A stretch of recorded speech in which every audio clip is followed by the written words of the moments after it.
I'm Barry Trammell, and welcome to our series of Bedlam's Strangest Tales. Football in 1904 was played a little differently. The forward pass was just a blip in Pop Warner's imagination. The game looked more like rugby than anything else, and the boundary was more of a suggestion rather than a rule. On November 5th, 1904, OU and Oklahoma A&M staged their first football game, and while it would be many years before Bedlam began describing the rivalry, that word never was more appropriate than in the first meeting at Island Park in Guthrie.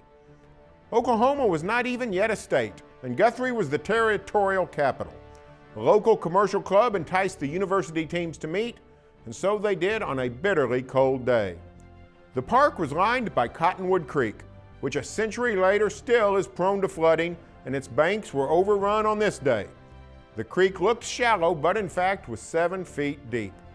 On the game's fourth play, the Aggies were backed up on their goal line, and punter B.O. Callahan kicked the ball straight up into the stiff north wind. The ball floated back past Callahan's head, and the rules of the day were clear. The ball was free for the taking, no matter where it landed. Touchdown for the Sooners, touchback for the Aggies.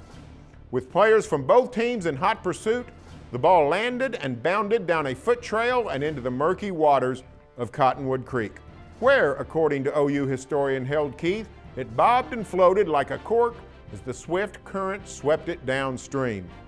A&M's R.C. Baird tried to use a stick to fish out the ball, but OU's T. Becker Matthews knocked Baird into the water.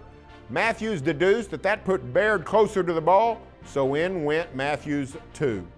They battled for the slippery ball, and finally Matthews dunked Baird into the water, sending Baird scrambling for the banks. Meanwhile, an A&M player named Burleson and OU's Ed Cook and Frank Long jumped in also, and Cook won the race. He grabbed the ball, lugged himself out of the water, and touched the ball down for what has to be the oddest touchdown in Bedlam history.